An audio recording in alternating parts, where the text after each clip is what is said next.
Hello, I'm assuming that you've clicked on this video because you are keen to find out how a Quickshifter auto blipper works. So why don't I just show you? It'll be much easier.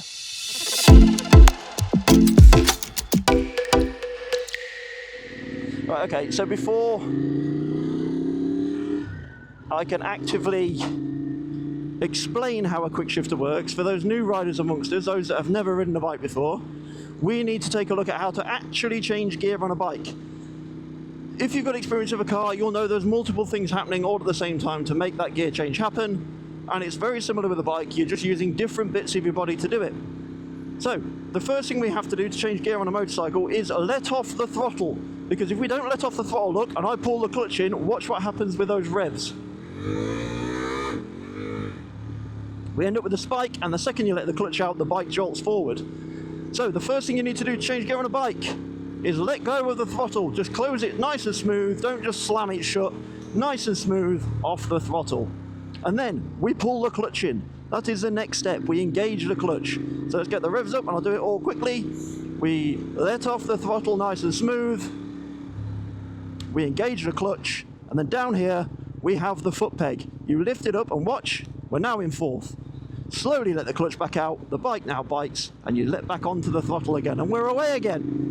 So there's several things going on at the same time. It's throttle off, clutch in, gear up, clutch out, throttle back on again. And it's the same for going down a gear. We throttle off, we clutch in, we press down, and we clutch out. There you go. So that's how you change a gear on a motorcycle. It's very, very easy, and the more you practice it, the more you do it, the more you ride, the quicker it becomes. So, such as gear change. Let's go down a gear. It's that quick, it's easy. There's hardly anything to it. It's just muscle memory and training your brain in how to do each of the motions. So, now you understand how to change gear on a bike, let's get back to talking about a Quickshifter. First of all, where is it?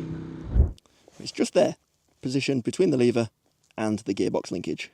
So now you understand how to change gear on the bike, you're probably asking yourself, well, why on earth do we need Quickshifters on the road? Because it only takes a split second to change gear anyway. How much faster do we need our gear changes to be? And the answer to that is we don't need them on the road at all, but they're really good fun. And it's technology that has trickled down from motorsports. It was designed for MotoGP riders because, as we know, out on the track, every split second counts. It can make the difference between first place and second place. So any technology that's been developed on those sorts of bikes is something that, well, if it can be used on the road, why the hell not? Riding is all about having fun and enjoying ourselves. And that's what the Quickshifter can add. It can add a new element to the enjoyment of riding. These days, we're not just seeing them on bigger bikes, we're not seeing them on stuff like the Ducatis and the premium bikes. They've trickled down through absolutely every sort of genre of bike. You can even now buy 125s. I think the Aprilia's new 125, RS 125 comes as standard with a Quickshifter. And I know you can get them on the Yamahas as well. So we've now officially reached a point where the small commuter 650cc motorbike has got more tech on it than things like the 2005 superbikes, the Halo models. And I am completely for it. I think it's a brilliant thing. So on to the nerdy bit. How do they actually work? What's going on inside your bike's engine and transmission to allow for the bike to change gear without the need of the clutch? Well, it's really, really simple stuff. Basically, the Quickshifter is a sensor with a spring in it that senses the load being applied to the gear selector, whether that load is being pushed upwards or whether that load is being pushed down. When it senses the slightest bit of pressure on that gear selector, it will do one of two things. If you're pushing down on the gear selector and you have an auto blipper function, what it will then do is increase the revs of the bike. It will blip the throttle for you. No matter where your throttle is, it will blip the throttle, increase the revs of the engine to match that of the transmission that it thinks it's going to need to select the next gear down. So it'll increase the throttle and the revs, and then it'll allow for that gearbox to spin up to a point where it can slot in the lower gear nicely to match it without locking up the rear wheel. And if you want to change up a gear, what it does, it cuts the fuel or the ignition, or both in some cases, and by doing this, it unloads the transmission, takes all that pressure off it from that drive that's coming through. And that gives the gearbox enough time to be able to select the next gear up without it grinding and clattering into each other. And then it'll, pick back up from where it left off, re-inject the fuel, start the bike over again, reconnect the gearbox, and off you go into that new gear. So it's really simple stuff that's happening inside the bike. You can change gear without a quick shifter and without using the clutch if you are really familiar with your bike and you're well versed and practiced in rev matching. So you don't actually need a quick shifter to do it, but it is recommended that you do have one because you are technically forcing the gears in and forcing the gears back down through the gearbox and stuff when you're rev matching.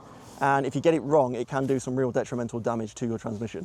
So I don't recommend doing that. You can learn it, and if you're really good at it, then crack on, fine. It's going to take practice, and I'd only recommend doing it if your bike was something you were quite happy to rebuild and spanner on yourself if something went catastrophically wrong. So before you rush out there and start trying to find some aftermarket options and stuff for your bike, or even OEM versions for your bike, let me just answer the question, are they actually useful? No, but they're really good fun. And that's, again, as I said already in the video, that is the big part of riding a motorbike, isn't it? It's about going out and having fun. And having a quick shifter, whilst you're out on a B-road blast on a road like this in beautiful Wales, look at this scenery. What a place. Whilst you're out on a road, enjoying the scenery and stuff like this, then they are really good fun. And they do make you feel a little bit like a MotoGP rider when you're blipping through the gears and hearing your exhaust burble and pop away behind you. So no, you don't need one. They are not essential, but they are exceptionally good fun. And if you have the option of getting one for your bike, then I do recommend fitting one. Now, the downside to having a quick shifter, and this is a big one for new riders. So if you're looking at a 125 and it comes fitted with a quick shifter and you're like, yeah, I must have that. What they do for new riders, and I'd categorize myself as a new rider, I've not got many miles under my belt. What they do is make you lazy with your gear shifting. And that is like quite bad, because you don't have to use the clutch, so you end up using the quick shifter more and more and more and relying on it. And then when you do find yourself in a position where you need to change gear using the clutch and you're riding in traffic and the quick shifter is just not really appropriate, you'll find that your clutch control is quite jarring. You might not have the smooth throttle control you need.